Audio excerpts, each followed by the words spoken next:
equal branches of government should have that opportunity, and the American people deserve better from both of you. Dr. Gruber, your new explanation of your previous public statements makes little sense. The law requires the federal government to create Obamacare exchanges in states that refuse to create the exchanges for themselves. Therefore, every state must have an Obamacare exchange, either set up by the state or the federal government. If that's the case, that every state must have an Obamacare exchange, what did you mean when you repeatedly said that the citizens of some states may not qualify for Obamacare tax credits? Isn't it the case, as you said previously, that people who live in states without a state-run exchange cannot receive Obamacare tax credits? My comments in January 2012 were reflecting the uncertainty about whether those federal exchanges might be ready by January 2014. So you were paid hundreds of thousands of dollars to run an economic model on Obamacare, and yet you were making statements that didn't reflect the actual language of Obamacare?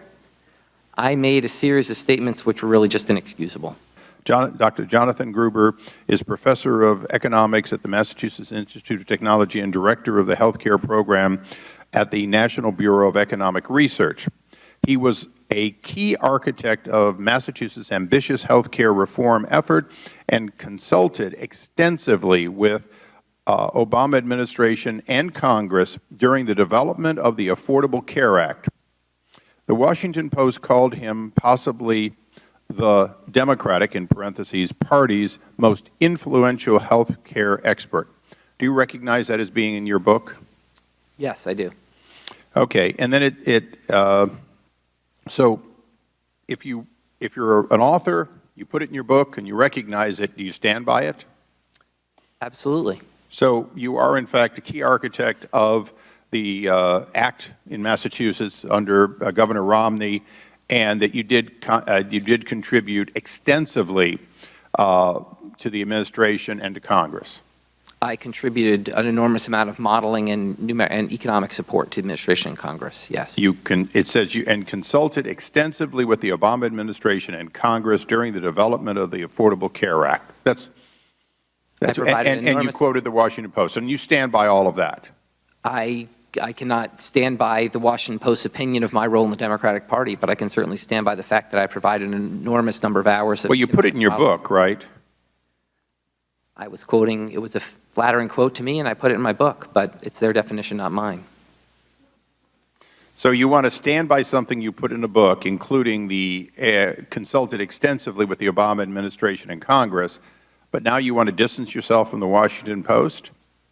I'm just saying it wasn't my words. I put them in quotes because they're Washington Post words. Oh, okay. So we'll let the Washington Post credibility speak for itself. Professor Gruber, what did you mean when you said they proposed it and that passed because the American people are too stupid to understand the difference? When I said that, I was at an academic conference being glib and, quite frankly, trying to make myself seem smart by insulting others. Are you offering the venue as a defense for saying it or for meaning it? I'm offering it as a defense for using inappropriate and hurtful and inexcusable language to express. Well, what did you mean by too stupid to understand the difference? Congressman, I didn't mean anything by it. Well, you said it. You had to admit it. I was once again being glib and trying to make myself seem smarter by reflecting. Well, what did you mean when you said it was a very basic exploitation of the lack of economic understanding of the American voter? What did you mean by that? Once again, it's another example of my inexcusable arrogance in trying to insult others to make myself seem smarter. Well, what did you mean when you said the American people don't care about the uninsured?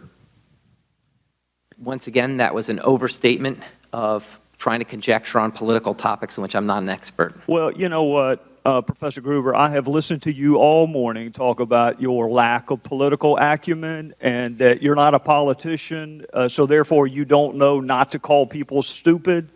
Most of the people watching this morning aren't politicians, and they don't call people stupid. And I can't help but note, Professor Gruber, and another one of your quotes, which I'll read to you, that was politically infeasible.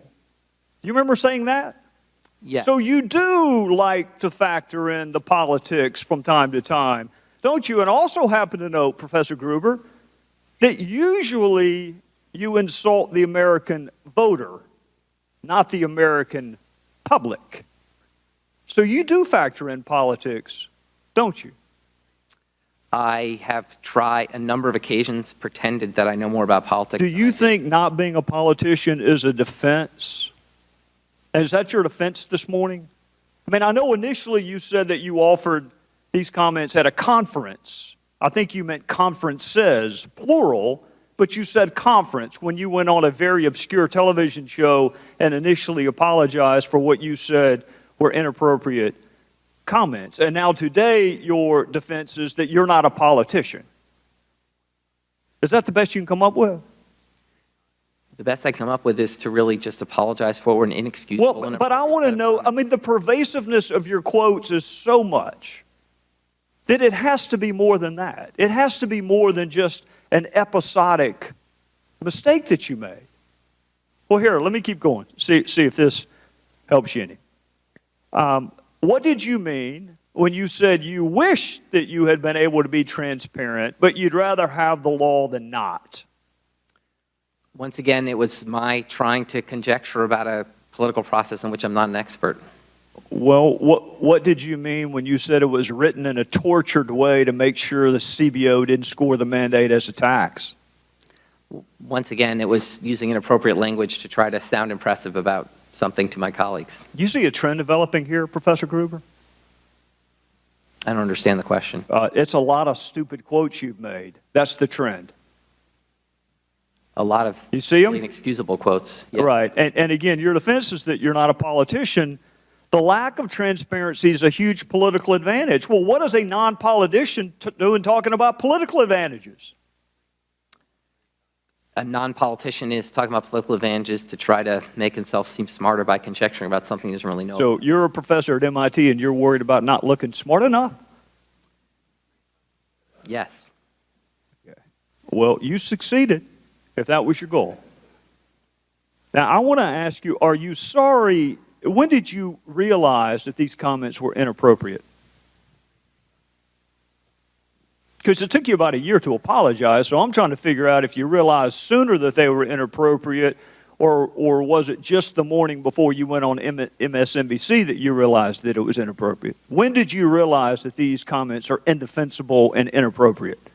I honestly didn't remember making them. You didn't remember calling your fellow citizens stupid, and you didn't remember saying that you're the only person who cares about the uninsured, that the rest of your fellow citizens don't give a damn about the uninsured? You don't remember saying that? I don't, because they were really glib and thoughtless comments that I made. Well, Professor Gruber, let me just tell you what it looks like from this vantage point, is that you thought that they were really pithy and really funny until the video showed up. And then even then, it took you a little while to apologize. And what I'm struggling with is whether your apology is because you said it or because you meant it. Which are you apologizing for? Because you said it or because you meant it? I didn't mean it. I'm apologizing. All of these quotes that I just read to you, you didn't mean a single one of them. Not a one. What I said, Congressman, is that I was using glib, thoughtless, and really inexcusable language. You used them a lot. You used them a lot, Professor Gruber, which tends to undercut the notion that you were sorry for an episodic misstatement. I just read to you about 10.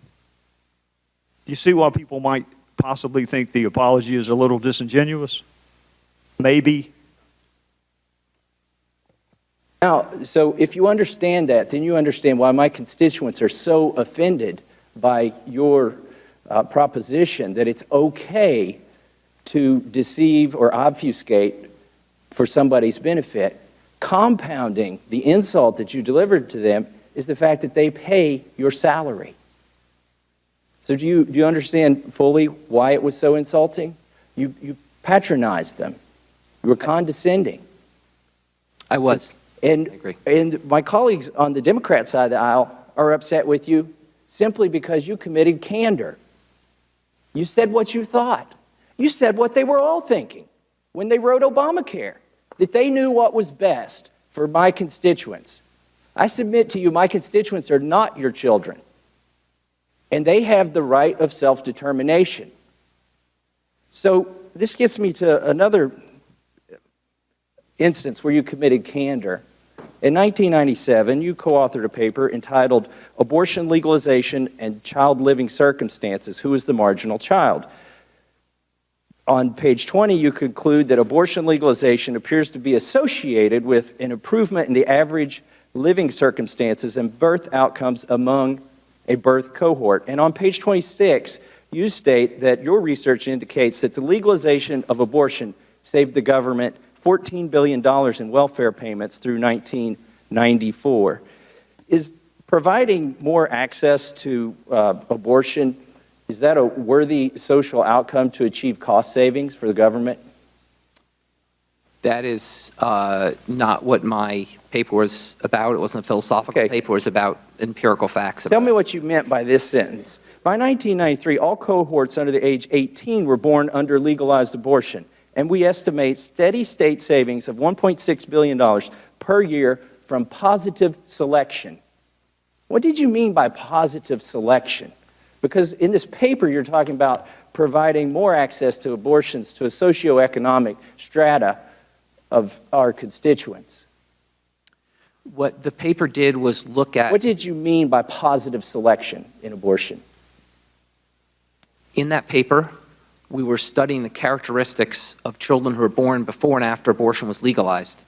By comparing those characteristics, you can infer the characteristics of the kids So who were not born. what you inferred, I find chilling. What you inferred is that if we reduce the number of people or children born, life will be better for the rest of us still living. Specifically, you seem to suggest that if we eliminate or reduce the number of poor people that are born, this will make life better for all Americans. And this gets me to my final point, which is the Independent Payment Advisory Board. My constituents fear that this is in fact a method by which Obamacare will ration health care for the elderly and therefore implement cost savings for Medicare.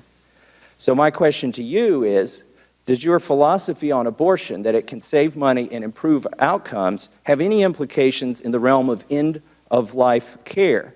You argue that abortions of poor children raise the average living circumstances in your paper for the rest of us and save the government money. So, Dr. Gruber, if there are fewer elderly people, particularly poor elderly people, wouldn't that save a ton of money too?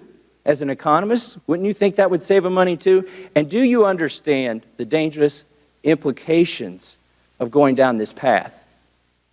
I have no philosophy of abortion. I have no philosophy of end-of-life care. My job as an economist is to deliver the empirical facts so that you all can make the necessary And what would your decisions. facts be on the elderly? I don't understand the question. The end-of-life care. Do you advocate that the federal government should ration that? No, I do As an not. economist, would it save money? I do not advocate the federal government should ration end-of-life care. I'm in possession of an email stream from your second in command and Mr. Todd Parks that goes back and forth. This email stream was less than 48 hours before rollout. It was on September the 29th. And in that, it says, just so we're clear, Ms. Tavener decided in January that we were going to go no matter what. It goes on even further to says that hence the really cruel, uncaring march that has occurred since January when she threatened me with demotion or forced retirement if I didn't take it on. Are you familiar with this email? I was not copied on that email. I have since seen that email. All right, and so your number two person, because in the email stream, if you've read all the stream, it was indicating that you weren't ready, and yet it didn't really matter. I don't happen to agree with that. So it does matter. So in that same email stream, we were putting together hardware. We were installing hardware less than 48 hours before a rollout so that we wouldn't have a crash on the rollout day. Did you not see that as troubling? That we were installing, with less than 48 hours to go, we were installing hardware that wouldn't be tested. We were installing hardware to increase capacity. Oh, right, I got the numbers, and so, but you don't see that that's troubling when you're rolling something out that you wouldn't be ready when you're going to put in a piece of hardware just less than 48 hours? We had tested